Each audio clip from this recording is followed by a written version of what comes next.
there's a line down the middle. No lines down the middle. That's what, yeah, Jen asked for that. Line down the middle.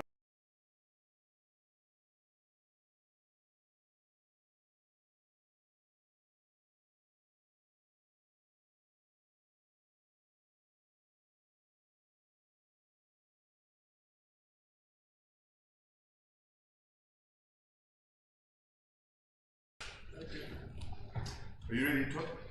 Good morning, everyone. Welcome to the Allotments Committee meeting on Thursday, the 17th of June 2021, starting at 10 a.m.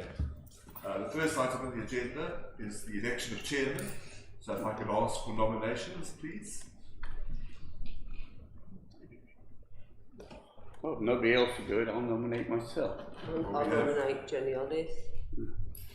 So we have a nomination for Jenny Hollis. Jenny Hollis. Yeah.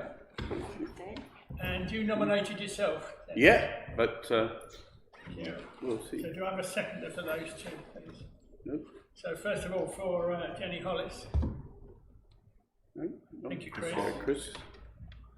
And then secondly for Dennis Crawford, please. Oh. No, I'll withdraw Jenny then. We'll Hollis. let Jenny do it. Yeah. Did you withdraw? Yeah, I'll just withdraw and let Jenny go ahead with it. That's fine. Could I just have a quick vote? Yeah. Yeah. Thank you very Oh, much. well, yeah. Unanimous. Thank you. Okay, unanimous. Yeah. And if I can ask Councillor Hollis to take the chair.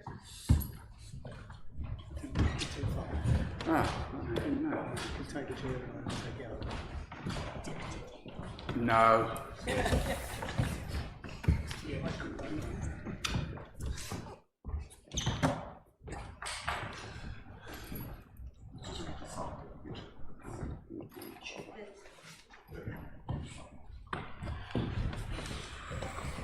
At the end of this thing.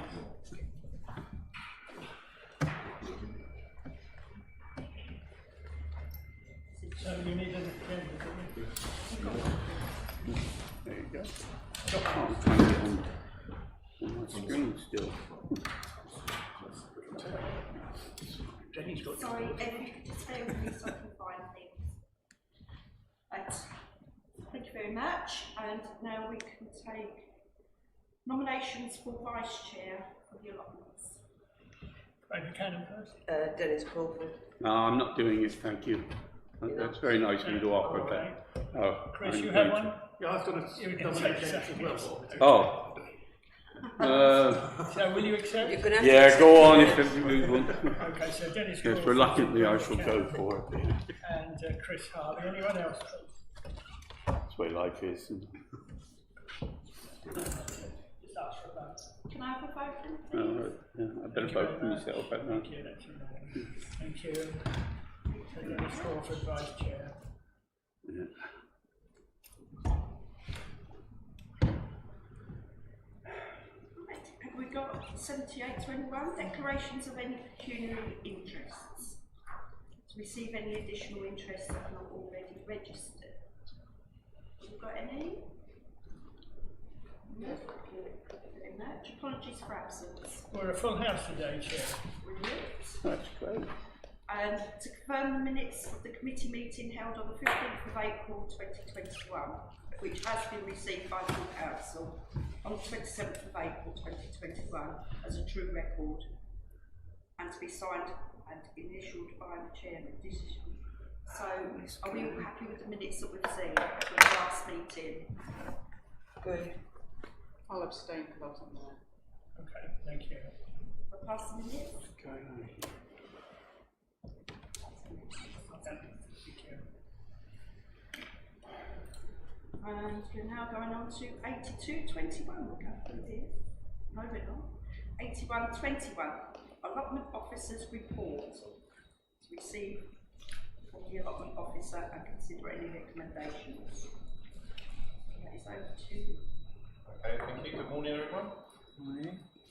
Just make you aware that my time is shared between play park inspections now, so don't be too harsh with me if I haven't completed what you expected to be completed. So the first and second plot inspections have been carried out at Mumford Road and Berry Road. They're highlighted a few issues with people struggling with their plots, so we may be taking some of those back. The beekeeping signage is in place now. There's a photo supporting that on the main entrance gates at Mutton Road and Berry Road. The fencing at Berry Road, which was to be put in place to stop the muntjac coming onto Berry Road Allotment site, I had to abort that due to the fact that the rear of the plot where we was going to put the fencing up, the tenant wasn't fully aware that we was going to do that. So the allotment which he thinks needs fencing off contains a lot of undergrowth, which and climbers, which need to be left until the bird nesting season's over. So that will have to be revisited sort of September, October time. There's the proposed anti-climb brackets for the site gates at Berry Road. I've sourced some off Amazon. They're the only ones which I can find where I have to modify them to a certain degree with eye bolts and bits and pieces, but they work out to do the two main gates for about £50 plus the fixings. But we've had no further issues. I had a chat with the chairman of that site. He's had no further reports of people climbing over. But if we go ahead, that's roughly what the cost will be, plus the fixings. There's also a plot been recently vacated on Berry Road. It's sort of central to the site, and we have a beekeeper at Berry Road, a tenant, and she's expressed interest if we were to go down the road of having a beekeeping designated area. She would be interested in that. But the only thing is, we need to make a maintenance policy, because we are unlikely to have time to maintain that area ourselves. So, although they would be interested in keeping bees, they would need to upkeep that plot as well. Do they not on the Mumford Road? You upkeep that at all? No, that's a bit further on in the meeting. Okay, We'll go through that. So that is my concern. You get interest. I can only use Mutton Road as an example. There's initial interest, but then that can die off, and then we're lumbered with it. So we need to sort of have something, a policy in place. Also, there's a risk of swarming. You've got a lot of housing circulating, on the perimeters of the site. We've got to bear that in mind as well. That's it for me. Any questions on that? Yeah, I mean, I didn't know that you had now got to share your time between doing other jobs as well. We are always well aware that we don't have enough allotment staff. I'm just concerned now, are we going to be able to do what we want to do if you're not doing what you do? To rephrase that, sorry, not spending all your time on the allotments, and you've now got to do by it yourself. Well, the play parks will take precedence over allotments in regards to health and safety. I mean, if there's an issue, I'm going to have to deal with that first. That could arise any time. So yeah, it does dilute my time. Also, to come back, so I'm a bit disappointed that we weren't, I mean, this is the first I've heard of it. I really think that someone at the council should have said to us, this is what's happening with sharing the office's time now, to give us an input before this meeting took place. I think I note the comments. What we ended up in was a situation where, as a council as a whole, we were in a health and safety risk area, and we had to sit down. We've got two members of our works teams that is off. So one of them traditionally had done the play park extension. So Carl was always a backup, and he's got involved through that particular area. I think because the inspections were possibly not at the highest rate and the person doing them was not as assertive as enough, there is a little bit of a backlog in terms of some of the health and safety issues. So hopefully, once Carl's had a chance to get on top of it, you know, yesterday he met with our preferred service provider to really get some of those actions going. And hopefully, it will still be a dilution of his time, but it won't be proportionally as high as it has been in the last 2 or 3 weeks. But like I say, with two of us, our work team is 4 staff members, 2 of them are off. We had to make some decisions. So I apologise that the committee wasn't aware of it, but it's taken place. It's a decision made in the last 2 to 3 weeks, and it was responding to an emergency. Oh, thank you, Chair. Yeah, I'm saying the same thing as Chris is in a way, but we had a officer for allotments who was already snowed under and doing masses of work for it and not being able to complete all the things because of the amount of work there is. We're now told, without any prior knowledge to the committee, that we now have to share that officer. I understand the reasons, because we have 2 people off and everything, but I was all for, before this even happened, I was always for getting another member of the staff in to do it. We've cut our work staff down quite a bit, and now we have 2 off. It's come to a critical area, and I just don't see how we can expect our officers to do their work when they were already snowed under before they're given extra responsibilities, and now they've got that on top of it. So very disappointed with the situation. I think we need to look into increasing our works crew so that we don't put the officers under so much strain that they, you know, end up having to take a break anyway. So that's my opinion. Thank you. Yeah, just from what Alan's told us, it sounds to me that this may be a temporary situation. So I just wanted to ask whether it is a temporary situation and it's the intention that we should have a full-time officer for allotments maintenance in the future, and if that is so, is there any idea of what the timescale will be for that to happen? I think Carl's involvement in the pay parks, I think, will be more permanent because he's doing it at a high standard, and it's credit to him, the diligence, etc. So we're very relieved there. What we do have, unfortunately, we do allocate a second member of the works team to help Carl for two days a week. That's one of the members that is off. So the town clerk is recruiting another member for the works team, and then we can do a little bit of restructuring. But we have to fill that position. And my understanding is that the advert will be going up quite shortly. It's gone out. It has gone. Can I come back pretty much on what we've talked about in the past? And I know Dennis mentioned it many times, and Chris has mentioned it many times. How would it stand if we actually got a team in, contractors in, to get the allotments under order? Because the situation standing, that they've got 2 members of ground crew, basically officers that are doing all the other work. Then we need something done, because with the weather as it is, rain, sun, these allotments are going to go out of hand, and we need to get them cleared and under control for the tenants, the incoming tenants.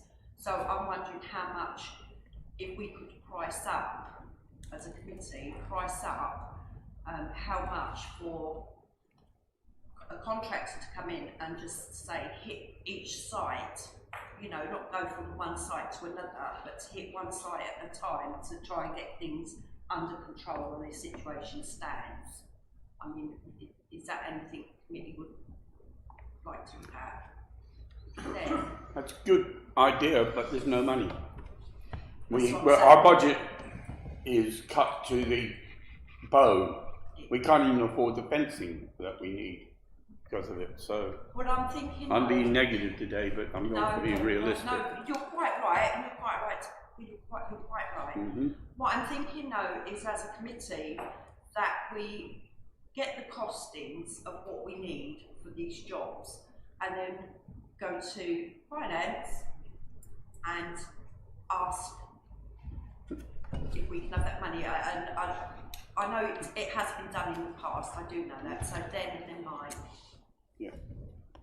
Yeah, that's fine. It's maybe a quick fix, and it will help the situation a lot, but it's not a permanent fixture. We are running into, I mean, I sit on every committee on this council, and it's not just this committee that's running into these problems.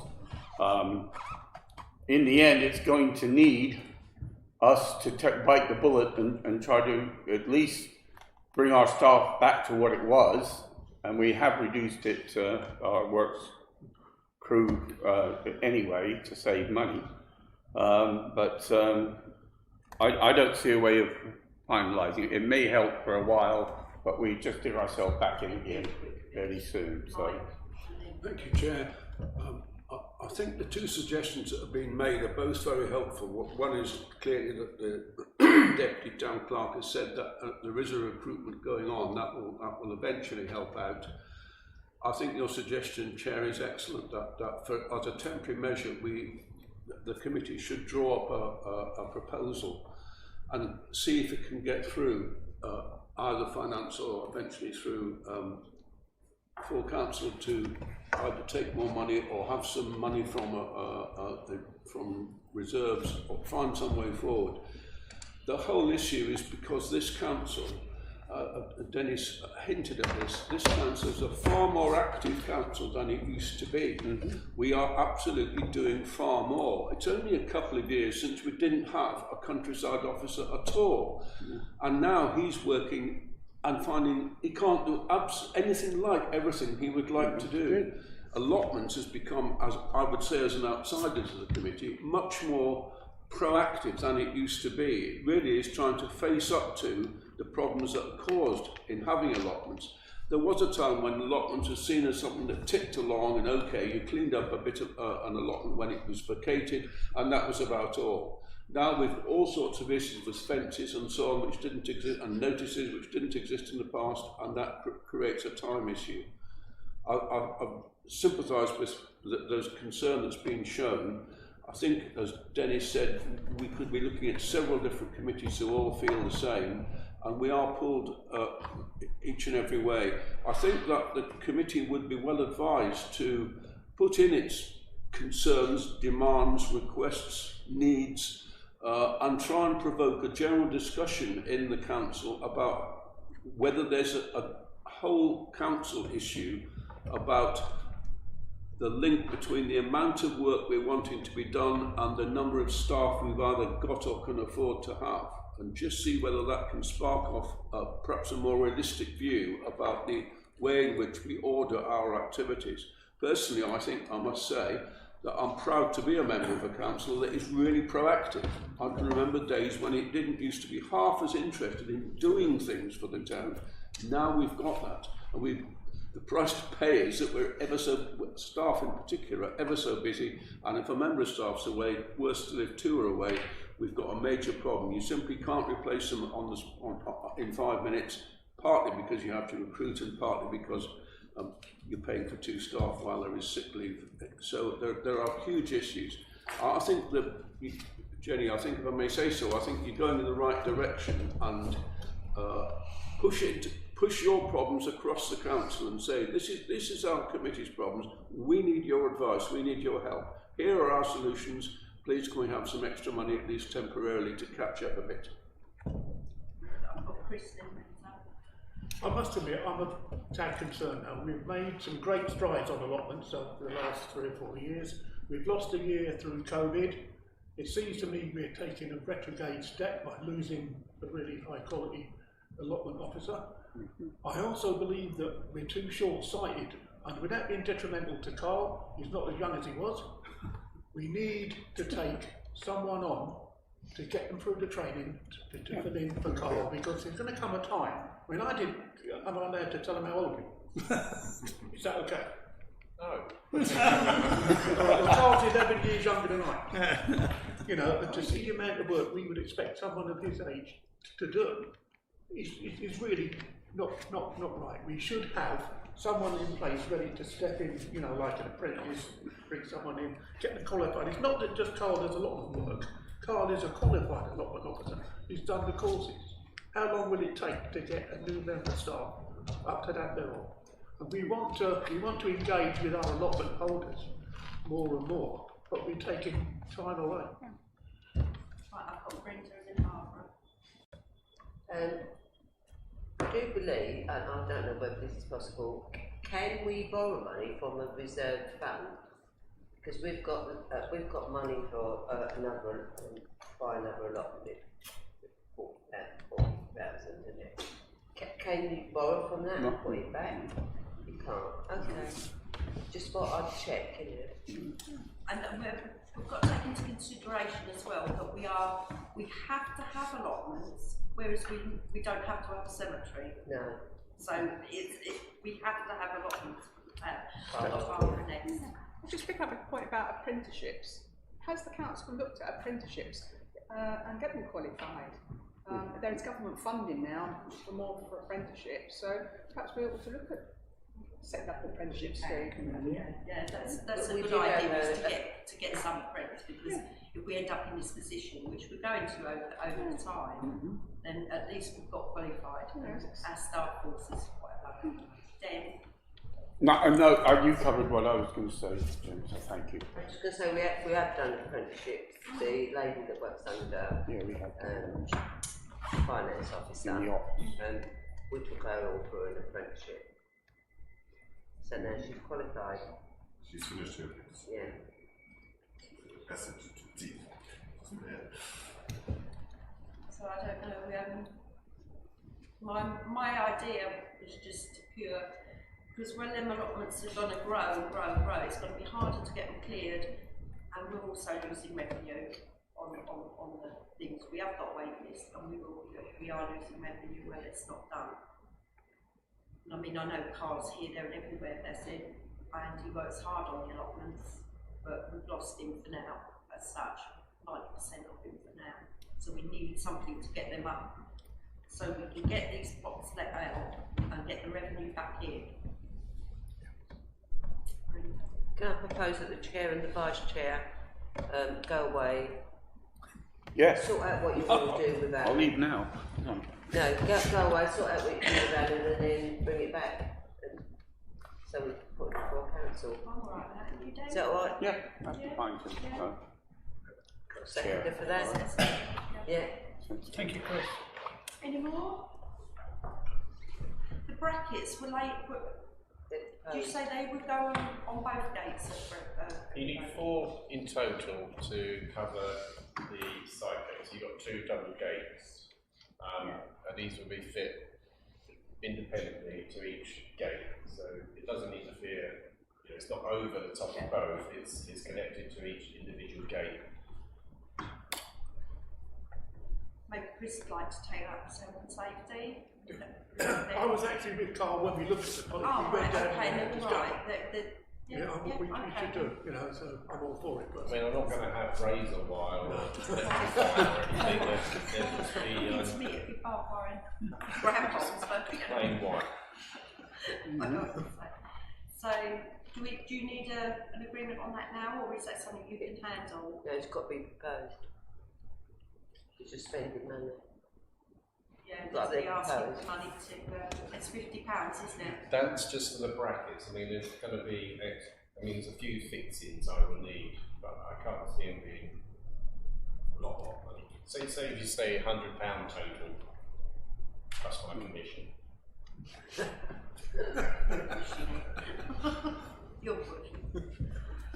So it seems a bit dull that I'm sitting there saying, well, do we go and pay this £50 for these plus say £100 for these anti-crime things on the allotments, but we're still looking and pulling to get somebody to give a hand to clear these allotments and that. So it's sort of, you're asking for £100 out of this hand and you're trying to spend however much on that hand. But they need doing. I've got Brenda and Chris. Yeah, I'd like to propose that we do go and buy brackets.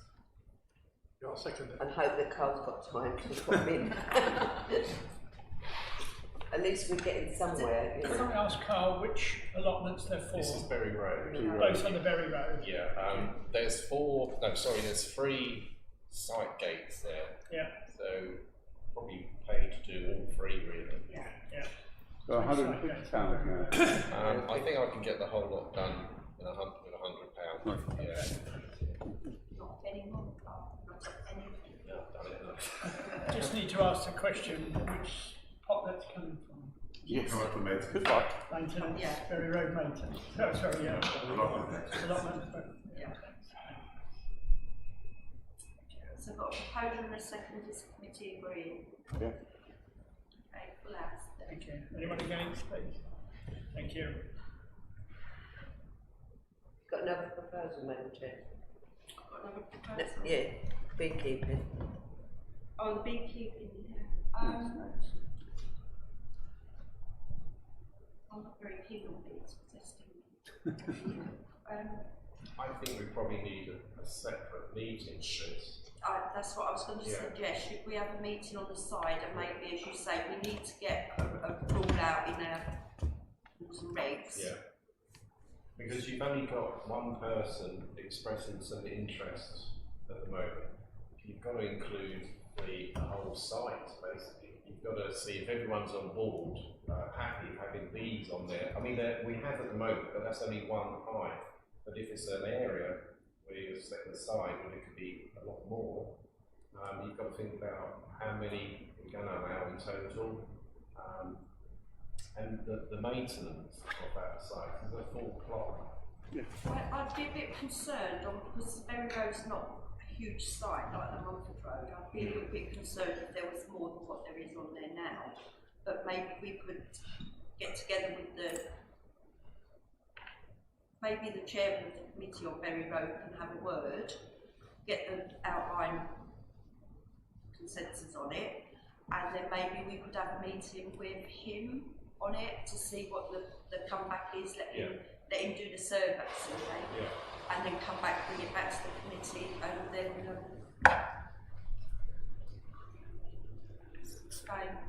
Yeah, I just wondered whether this committee has a general policy on beekeeping, whether that's been discussed, or whether what we're discussing at the moment is the logistics of a particular siting, because that's what it sounds like to me, that we're talking about having bees sited on a particular plot, on a particular allotment, and how that works out and how that interfaces with the other allotment holders. But I think probably if we haven't got an overall policy, then, because I would like to think we'd like to encourage bees, but there's some implications about it, aren't there? So I think the actually looking at the overall policy might be a starting point rather than trying to deal with this one particular area. Yeah, we have had quite a bit of discussion on beekeeping, and we did set some rules and regulations ourselves to it at previous meetings, Dave. But I do think it needs to be finalised. I mean, generally most allotment holders are in favour of bees around, and we all want to protect them because they're dying. But yeah, I agree that probably we need to more formalise it in the end, you know. So. Going on by what Carl says, there is one hive there at the moment, so that's probably not doing too much damage to people that live around it. I think we need a site visit because we've got to think of them people living in them houses, you know, because as you say, if you had 3 or 4 hives and they all swarm now, you know, they don't all swarm together, they all come in little patches, don't they? Mm-hmm. And then what you end up with is them in people's gardens as well. Well, we don't want that. We don't want complaints from, so I think really is if we go down to the chairman and have that site visit at the same time. I think also the demand for the office at the moment as well, you will lose another plot. That plot I can halve, but 2 additional tenants then. And the other thing we've got is, are we creating more work for ourselves? We don't have enough people to do a proper job now. We're doing a very half-hearted, no reflection on the officers, but because of the amount of pressure we're putting on our officers to fulfill all their duties they've got and other people's, do we at this time need to do something that will create more work for our officers who are already overworked?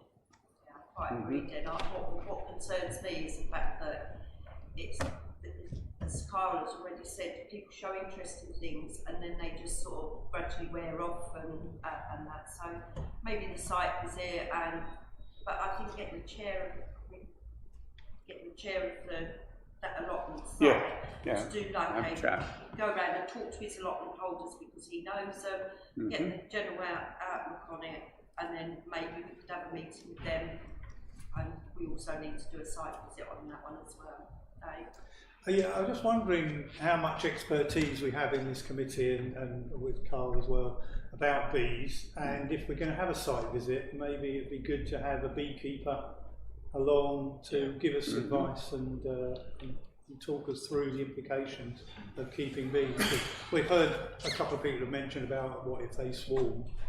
I mean, I've heard the term, but I don't know really if that's a big problem or a little problem, so it'd be useful for me swarm to know. between April and July. That's when the beekeeper has to be vigilant. They have to at least visit the hive once a week, just to keep a check on things. I do believe the person who's got the beehives at the moment, I do believe her neighbouring tenant did get stung 5 times on one visit. So I mean, if you react badly, you could be in trouble. I know people say, oh, well, they should have an EpiPen or whatever, but I mean, it could be a child even, they're not even aware that they've got susceptible to that sort of thing. Yeah, well, it's obviously risks, with your permission. There are obviously risks, and so we do need to make a risk assessment. So I think it'd be really good to have a beekeeper or someone with more knowledge than perhaps us helping us out when we do that site visit. I'd certainly appreciate that. Anyway. Thank you.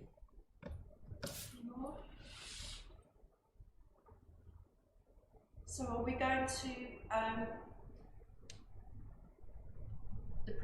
the beehive thing? Can we put that back to another meeting? The next meeting, so that we can get. I'm looking at them for the words.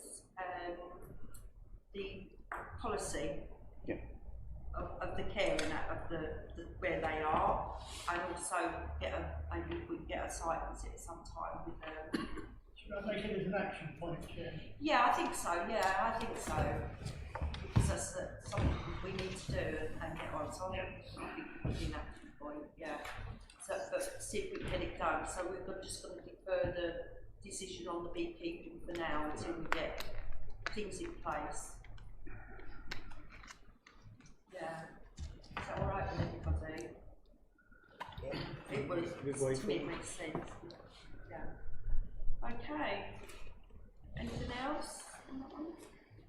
And now we're going through to 8221 health and safety. To consider our health and safety concerns and issues. So we've got Carl for that one and Chris. One thing I've got to do is Mumford Road, going back on these again, the area, I need to put more signage around to just make people aware who to contact if they do experience a swarm, that there's a number to contact. I mean, to put it in practice, it's on the notice board, but not everyone looks at the notice board. So I need to put a few signs around the actual enclosure area so people are aware and there's a number to call.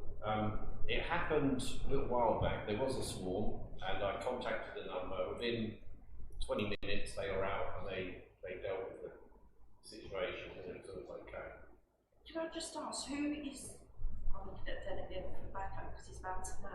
Who is in charge of them big hires on the allotments? Are they they're not down to the council, No. are they? They're an individual? We can come back on this one though, a bit later on, below the line. Okay. So that's what I've got to do, health and safety wise. Right. Chris. Yeah, I've been to Bury Road and I've been to London Road. I've not been to Mumford Road yet due to not being particularly great.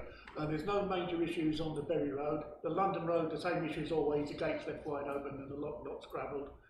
I was told by, or asked by one of the allotment holders if we could put letters to the people on the London Road in English and Polish, etc., because Russian, because there's people who are leaving the gates. So that's something we might have to look into. But apart from that, I've supplied Bury Road and London Road now with solar spotlights, floodlights, which are fitted onto their sheds, so they can, if anyone goes in, the lights will come on. But I will do Mumford Road within the next couple of weeks. Yeah, no, we've got to take it easy. Then. Yeah, if we do the letters in multiple, I think we have people from about 17 different nationalities living in this town. Is there a cost to that? Thinking like myself then, I was thinking, do we know somebody that can, surely we can print off and laminate them anyway. So that should be a mini cost. But we have had trouble with doing translations off the internet, the past, where we actually got our wording slightly wrong and caused more anxiety than we did need to do at the time. Maybe we just need to ask people we know, the Romanian people, the Polish people, Romanian, Portuguese, and Chinese. Americans. Maybe we just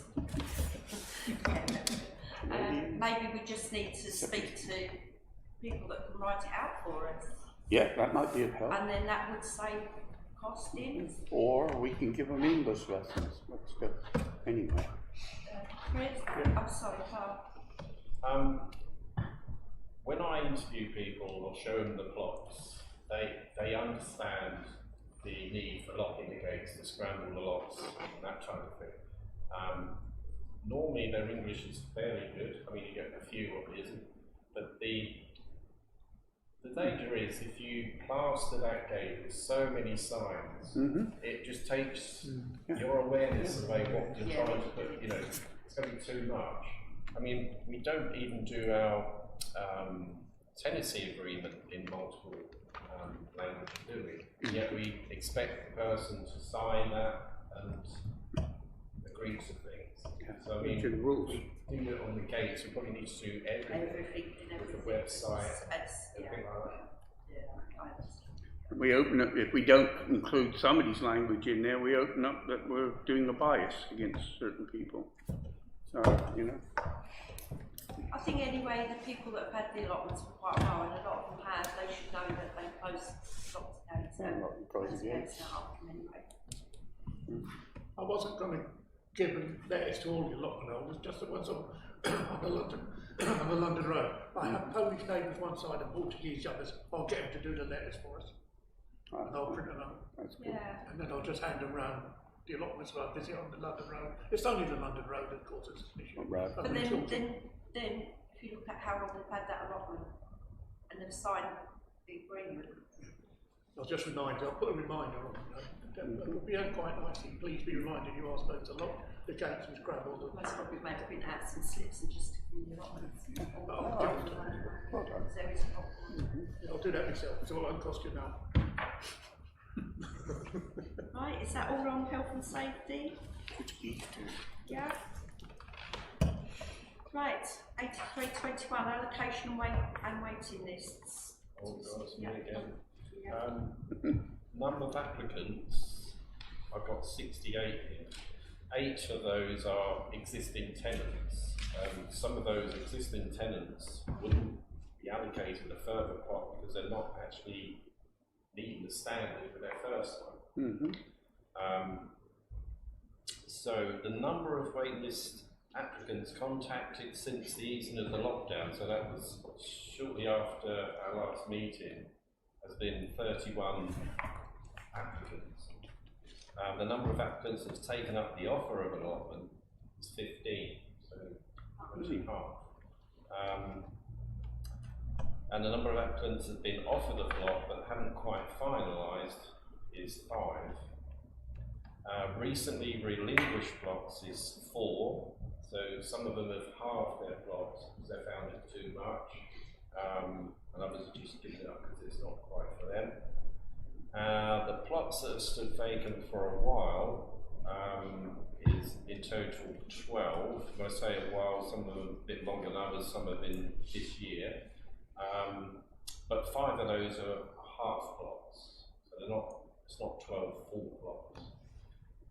Some of those plots you wouldn't be able to tackle until the nesting season is over, because there's bushes and bits and pieces you've got to cut down. So you wouldn't be able to work on those fully to get them to allocate stage until October time. That is it, yeah. Dave? Yeah, I was wondering, when you say plots have stood vacant for a while, are we talking months or years or? Some of them have been, probably 3 years, yeah. 3 years. Yeah. Are there particular issues with those plots that mean people aren't interested in them? Because it strikes me that there's quite a lot of people who want allotments. It is now.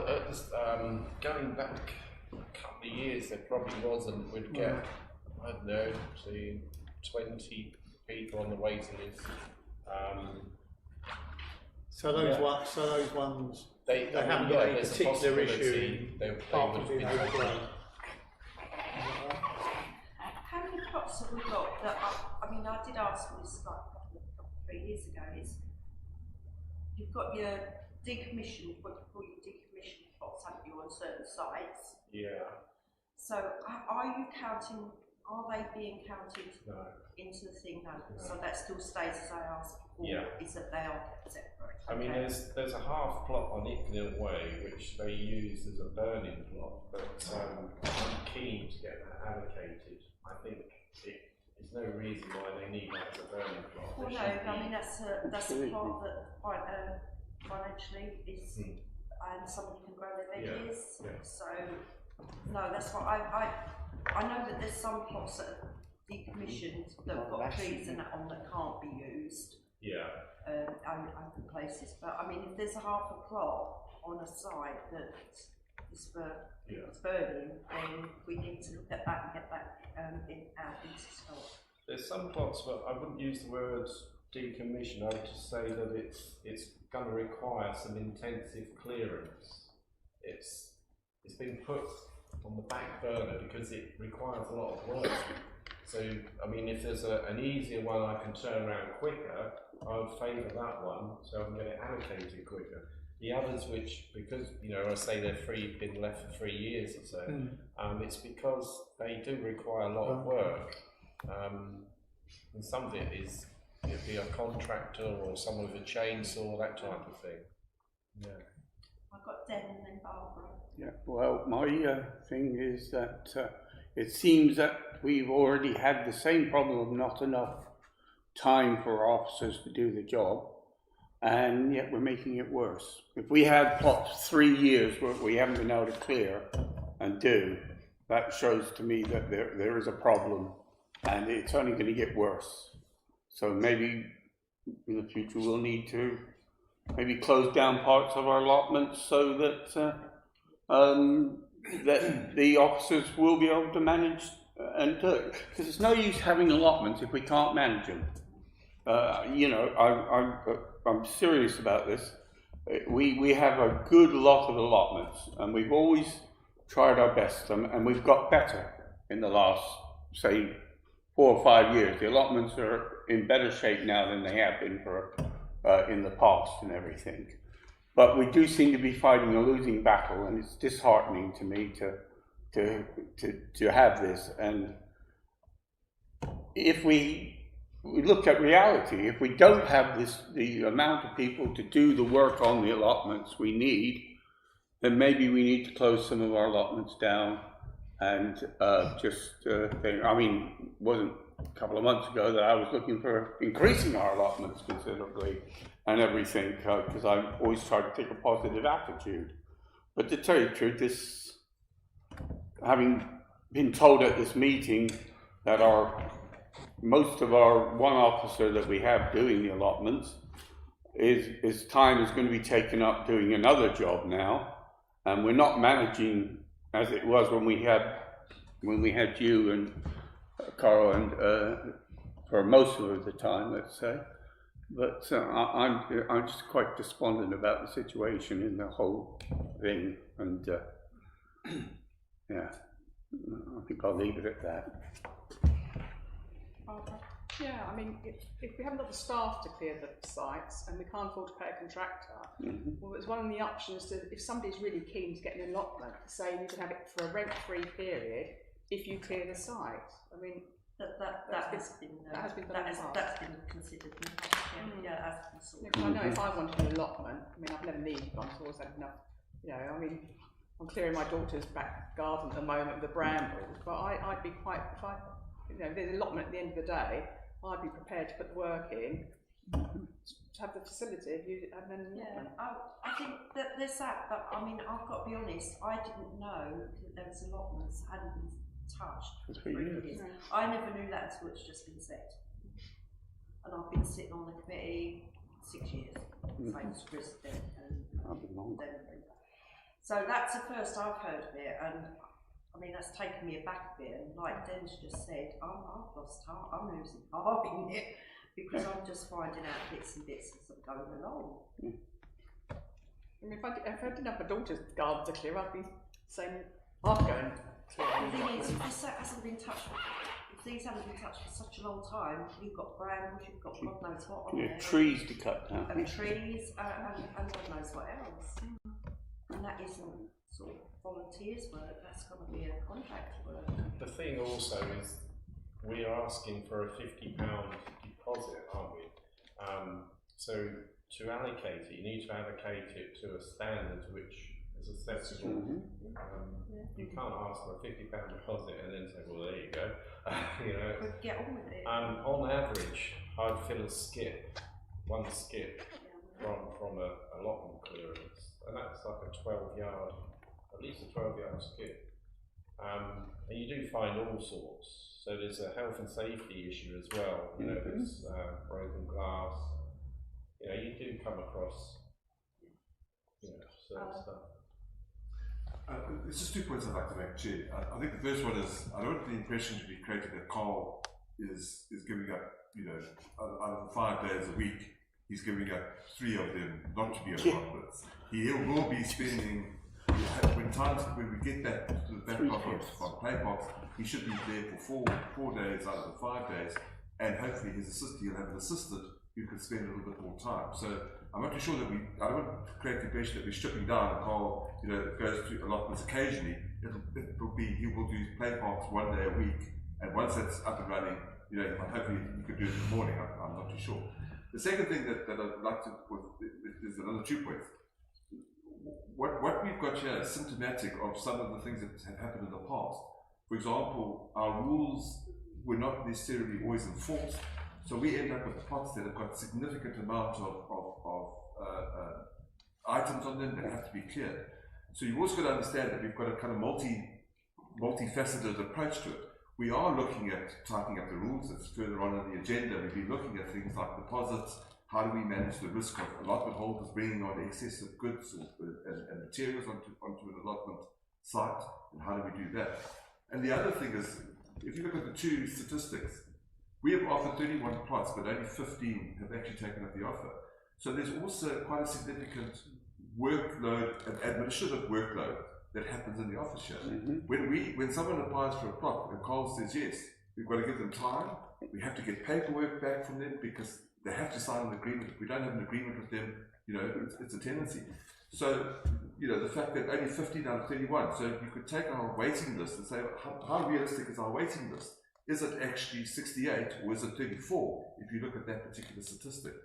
But there is a little bit of a delay. So we also have an administrative capacity. So we have to also, Carl can only go at a pace that we can handle it internally.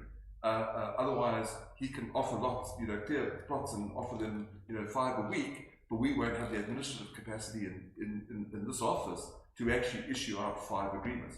So we've tried to get the administrative staff, we've tried to have, like Friday is allotments day in the office here, and then we do all the agreements. I have my own finance assistant helps with allotments, does all the payment, the payment side of it, and we have someone downstairs doing the administrative side of it. So there is an investment sort of in allotments, but it takes a little bit of a time to actually get things done. So Carl, what would you say is the average time from offering a plot to when they actually take possession of it? Well, we give them 7 days to 7 working days to finalise it. So that's, I offer it, hopefully the paper is sent to the applicant, they will fill it in and then submit it back, and hopefully within 7 days.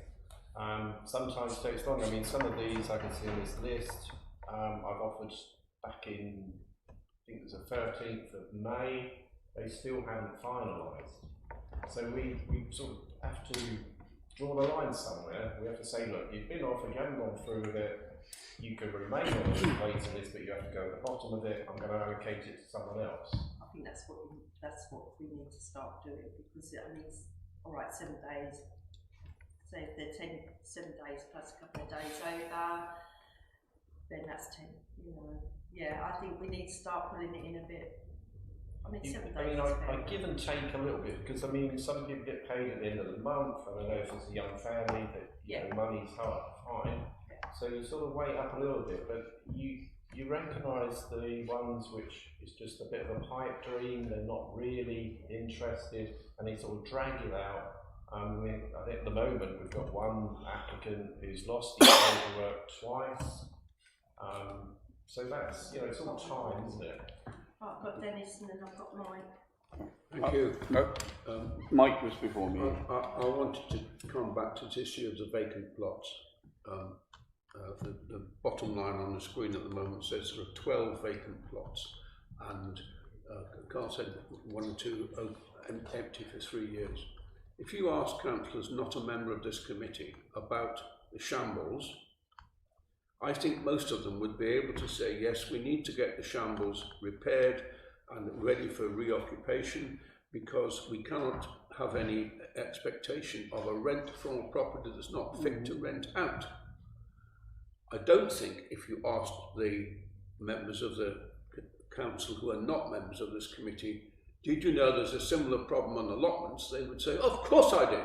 The fact is they wouldn't.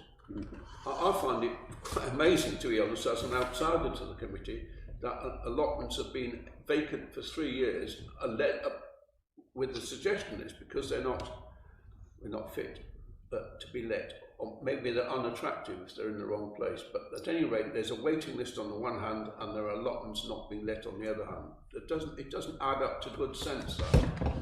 And I think this committee's needing to be bringing it more to the attention of the full council that it is a bad situation to get into. It affects all of the council's work, because we are basically frustrating members of the public. We're not getting an income we could get, and we don't seem to be, as a full council, I'm not blaming the committee, as a full council, we don't seem to be doing much about it. And I think this committee needs perhaps to try to alert the full council to the need to find a solution to that problem, which I would have thought would have helped several other of the issues that we've been discussing, particularly the fact that there's a waiting list, perhaps to a degree unnecessarily. So I would welcome anything this committee feels it can do to bring it to the attention of the full council. If you want to have a specific agenda on a future council meeting, do it that way. If you want to put in a report with your minutes to say there's a particular continuing concern, we really need help to solve this problem, it's not something we can do on our own because there's a financial implication, do it that way. But let's make a big effort, please, to get this issue resolved, rather than saying in 3 years' time, oh, we've got some plots that have been empty for 6 years. Yeah, me again. Yeah, being very vocal today. Yeah, those. Am I right in this that those 12 plots we've got up there are not the only plots we have empty? They're just the ones that are the worst. No, no. Or the longest. No. We have a considerable amount of empty plots that will only get worse if we don't allot them or look after them, have somebody to trim them off and keep them from getting in the state like these are. No, so we have 16 plots vacant in total. Some of those are not full plots, some of those are half plots. The 12 are the ones which have stood vacant for a while. Some, there's probably like 2, 3, perhaps 4, which has stood vacant for a long while, the 3-year ones. Yeah. So not all of those have stood vacant for 3 years. No. Some of them have only become vacant beginning of the year. Yeah, but why they're not being allotted, they will deteriorate and cause more work for the officer until we get them allotted. So I have to go around and you have to get them done in shape to allot them before we can allot them. Yeah. And that means that it brings back to the same subject. We don't have enough officers to work the system properly. It's only going to deteriorate over considerable time. It's not a quick process in contacting some people. I mean, one person I contacted, I think we exchanged in total 25 emails between us to just get to the point of allocating that plot. Yeah, and as you say, even we have 3 people who are involved in administration in the offices and everything. It takes up 3 lots of officers' time to do that and all, and yet, you probably struggle to do that because you've got so many other different things you have to do at the same time, and yet we have one officer who is allotted to the allotments for most of the week. I'll give it there, but if you're out inspecting all our play areas and everything, that takes considerable time, and also if you find things wrong with it, then you have to get it then fixed and everything, so it's going to take more time doing that. I don't think it's practical, the situation we're in, and I don't see anything except it getting worse. I'll say that again. I think earlier in the meeting we made a decision to move on in thinking about the costings for allocating external people to come in and do work on the allotments. And this strikes me as being a fine example of work that needs to be done on the allotments to make these plots available, which we don't have a quantified price for. So I would like to suggest that when we pursue that decision that we made earlier, that this is embraced in it, that we do make sure that our plots are available. And I think we all probably think that should be the case, that if we have plots, they should be available. And also another observation is that Carl mentioned about not being able to move on some of these plots because of the nesting season. So it is a bit time sensitive as well. So we have actually got a bit of time till October-ish to think about what the costs are. Maybe we will be getting some more finance, because the intimation was when we were setting budgets that the budgets will be looked at later in the year as things unravel. So hopefully there will be some money available and we can tap into that. And but if we haven't quantified what we want by that time that review is done, then we won't be able to say this is how much we need. So I think we need to move on that, and I think we've already said we were going to do that. Live in hope. Going on, following what Dave was saying, I also think we need to change the way that we work. If I was, I don't know, if Chris was going to allocate me a flat, he would send me that letter, he'd expect me to reply to him within 1 week, and by the following week he would have expected my deposit so I can move on, and I think that's the way you've got to go. If not, then go straight on to the next one, because otherwise, you know, losing your paperwork. Well, just walk in the office and have lots of paperwork, sign it while you're in it. Do you know what I mean? If you really want an allotment, I personally believe that what happened during COVID, people realised, oh, it's lovely to have an allotment. So you might find that later on they start to go down like they did years ago. But hopefully, by us going down to half plots, they might decide they're going to keep them. But I think that's what we need to be wary of. But we need to get them documents so that it's a fortnight turnaround. Once they're offered seeing it, that's it. You have it total within a fortnight. And we make it clear to them within a fortnight. If you've not signed, it's going to the next one. Because you know you wouldn't get away with it anywhere else. I've got a happy story as well. There was recently a plot vacated, and it was virtually allocated within the same day. You know, I inspected the plot, I'd done a bit of strimming on it. Next day, I showed the person, they accepted it, and that's in between the process of relinquishing and allocating. So you know, it's not all bad. No. You know, some things are good. And just to come back, we do have built into the maintenance plan, we do the grass cutting on the allotment site. We do use Heidi Verdi, I think we have 1 or 2 weeks in the year, in their winter season, to work on the allotment plots in clearing. Can we keep this on as because I noticed our action points and that have all disappeared off our agendas and that. So if we put down that this is something we need to keep going with, it's going to be something we're going to need to keep going back to.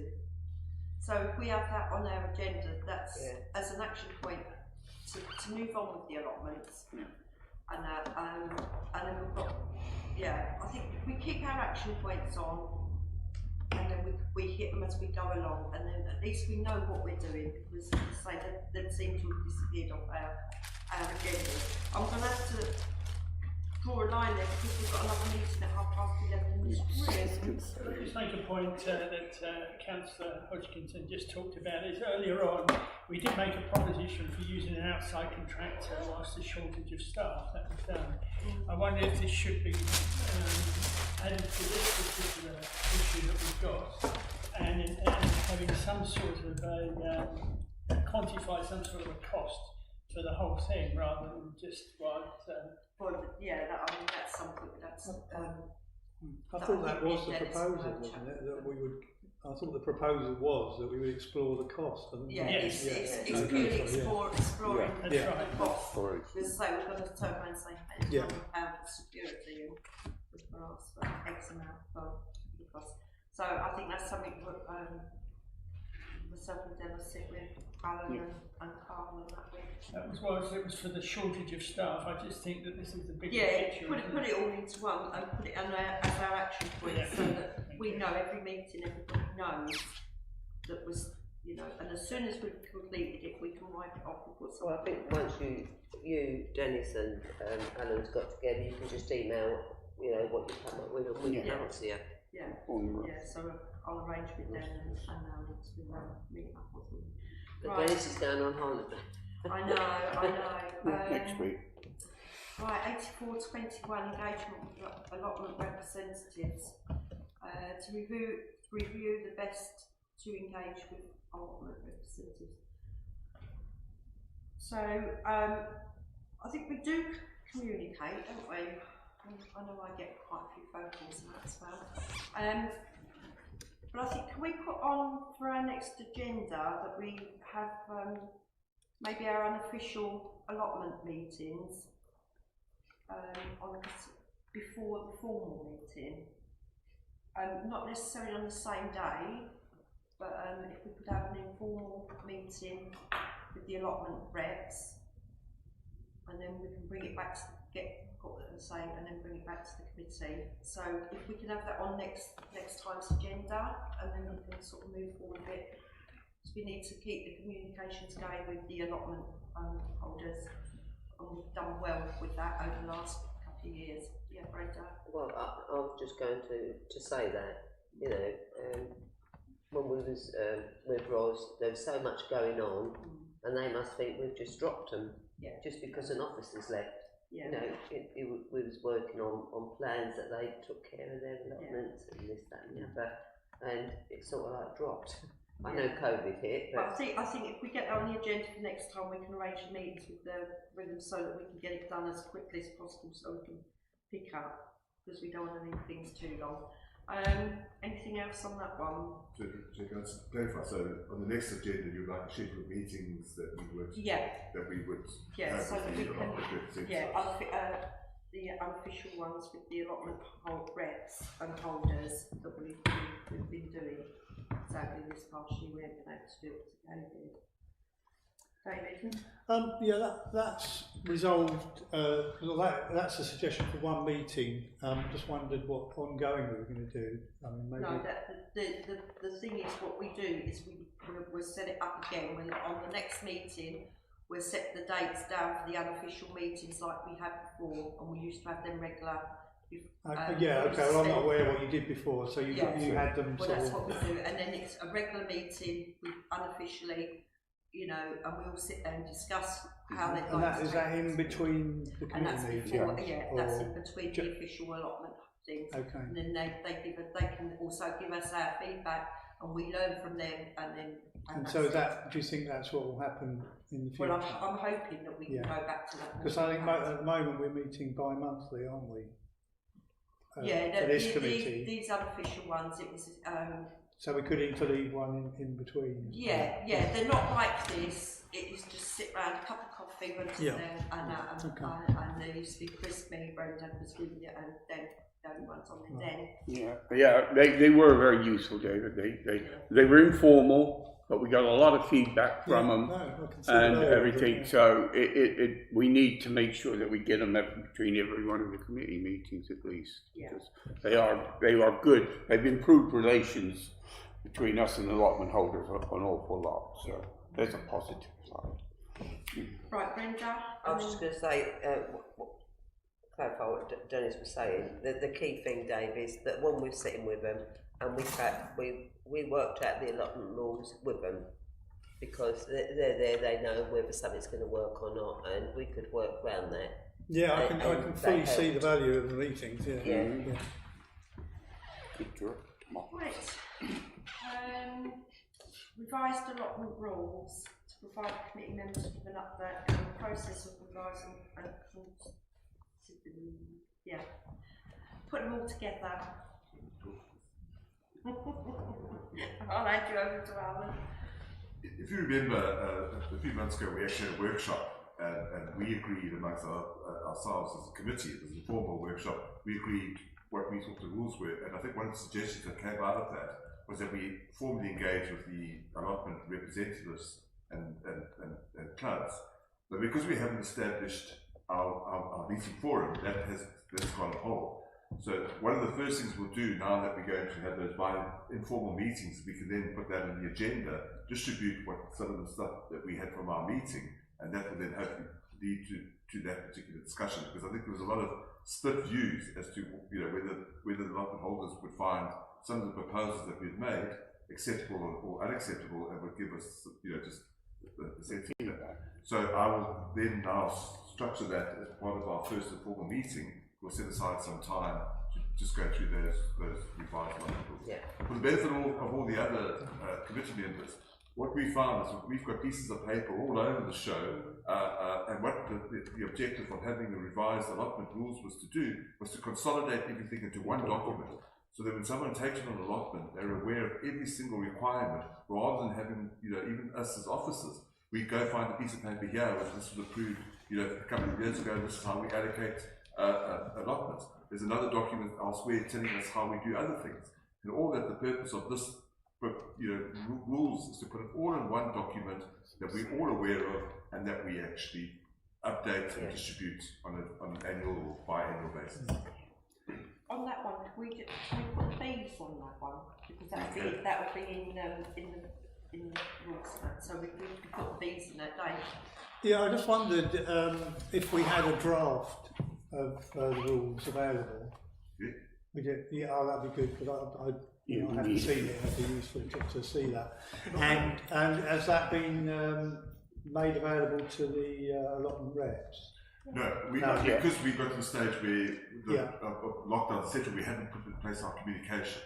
So it came out of that. So I just want to know that there's what the forum is that we're going to actually use to engage with our... So is the intention to present that draft document to them at the next meeting? Correct. Yeah. And then we can approve it formally at the next allotments meeting if we have to present it for discussion. And through the informal ones, meetings we've had, and they know what's in they knew what was in the draft because they've had input into it to make sure that they've input into it, so they're fully aware of it. So we put these in with that as well, Alan. Lovely. Right, going on to 8620, sponsorship for allotment judging. This was for the allotments gardens. I've got to hand over to Den on this because he got it put on the agenda and he's had the communication with Brian. So I'm going to hand on to Den with this one because he's more up on it than what I am. In the last couple of years, we haven't allotted money for the judging and everything, but previous to the couple of years, we used to give £100 of money so they could bring in a professional judge to judge the allotments and their show and everything and all. And Brian came back to us and asked if we could do that, if we could sponsor them for £100. And I said I didn't have the power to okay that. Can I just ask who Brian is, please? Brian, he's the chairman of the Thetford Garden and Allotment Association. Brian Carroll. Yeah. Thank you. So sorry. That's all right. I should read. But and I said that I would try to get it. Well, it was easy to do. Get it onto this one so we consider whether we can give them £100. I am much in support of it and everything because they do official judgings and they judge our allotments and everything, which is really good. And it does help for the bringing people together in things. So I would like to recommend that we give them £100 sponsorship, but first we have to discuss it. So. Second that. Chris, thank you. Okay, can we find that, Mr. Finance? Yeah.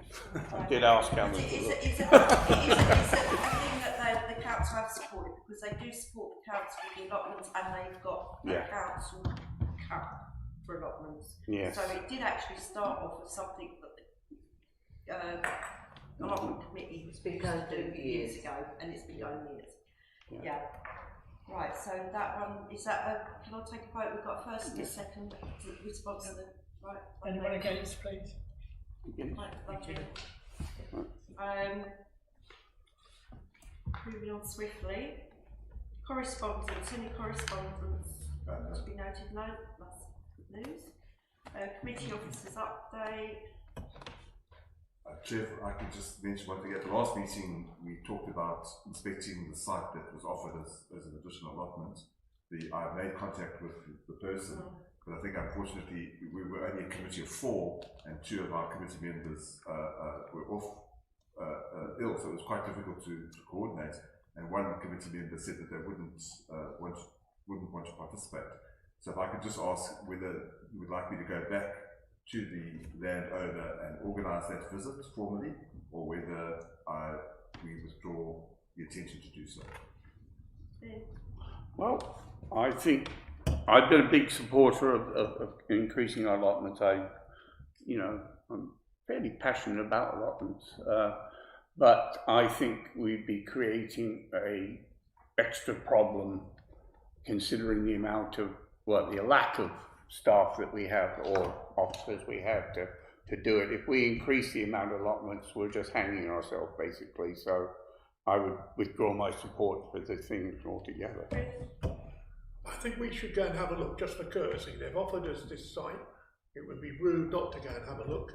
We've got to try and, to dig in with our residents and prove we're taking notes. So I would still like to go and have a look if we can, please. Doesn't do I any think harm. from a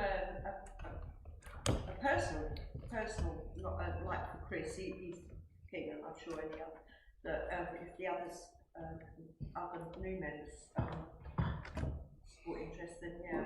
I mean, I'm in agreement with them, and I think I said it at the first meeting, and as we know it. But I'm agreeing that I think we need to get what we've got in order first, and before, if we look at something, then it could be classed as, or we're seen as showing an interest. And at the moment, it's not that we're not interested, it's just that we cannot do it. We cannot reasonably take on anywhere else until we get to the stage that we need to. So I personally, like then I would stand aside on that one. But yeah, but Chris is right on that, Sharon. Chris we should have a look at like it. to go and show interest. I mean, I don't know if David and Barbara would like to go and show interest. But if they do, then let you know. I get concerned when I go and look at something and showing interest. David and their friends. Yeah, thanks. Yeah, I think I would be interested to know a little bit more about it and see. But it raised another issue that maybe we should think through whether or not we do want to expand and are we looking for new allotments, because certainly the Kingsfleet development outline plans talk about having other allotments. I know it's not Thetford now, but by the time that comes available, it may well be part of Thetford. So how are we going to cope with that? Are we going to embrace that, or are we not? And I think that may be something we need to discuss and decide. And the other thing about having a look at this plot, and I think we should. I mean, I think we should go with an open mind and not say, "Oh, we're just going to go out of courtesy." I think we should go and think, "Well, we'll have a look at it and decide what we want to do with this particular plot." But it will give us an opportunity to just think about what the implications are of having more plots, and also if we need more money and we need more staff to do it, then we can, and we think that that's appropriate, we can then go back to council and make our case. So that's the basis that we should probably do it on. It's a lease, isn't it? And it's not a long term. It's a lease, so we'd be leasing it, obviously. So that's rent to pay out, and then it's the preparing of the land, putting the allotments in. Everything would be down. So you've got to look at the huge. It would be a huge cost. Yeah, I mean that, as you say, there's no reason why you don't go and have a look. It's just that at this time, I personally don't think we can do it. That's my personal opinion. Dennis, well, being a bit more positive than I have been lately, there is the £40,000 fund, which is allotted for increasing our allotments. That's what the money's in that reserve is for. It's for us to be able to use to increase our allotments in it. That was given to us under a scheme, the central government scheme, and we can only use it for increasing our allotments. Now, I'm still saying that we can't manage what we've got, and so if we get more, is it going to compound our problems and everything? But the actual setting up of the allotments and everything, the 40,000 would go a long way to be able to do it. But whether we dig another bigger hole, I don't know. But so that 40,000 has been there for years. We've never been able to use it, and it is there to increase our allotment holdings. So. But the ground is only on a lease. Yeah. And if they turn around and say 4 years down the line or 5 years down the line that they wish their land back because they're going to build a house or something, we have wasted basically, because you're not going to make the money back without that money. Never. What you've paid out, you're not going to make back in. Absolutely agree. Barbara. Yeah, I think it needs a good look at and costing how much it's going to take to transform it into allotments, and really the lease, whether that's viable, how long it's going to be, and whether it's worth the investment, basically. Well, this is it. That's it. So if you just let Alan know if if you'd like to go down and he'll sort it out. Yeah, I would. Community engagement. Have you got any? No. Let's tell everybody we can't. Right. Excuse me, Chair, can I just go to the room, please? So in the community, you should go to the Well, I don't know, we are, but there might be others in there. Alright. Just going to go have a chat, are you? 2020, it's the exclusion of the press and public to consider resolving that. I can't say that word. Pursuant Pursuant to the Public Bodies Admission to Meetings Act 1960, the press and public should be excluded from any remaining items of business on the grounds that publicity will be Prejudicial. to the public interest by reason of the confidential nature of business to be discussed. Are we all in agreement with that? agreed. Yes, Chair. Committee agree? Thank you very much. Could you turn off now, please? Thank you, Tom. Let us know when it's off, please. Thank you.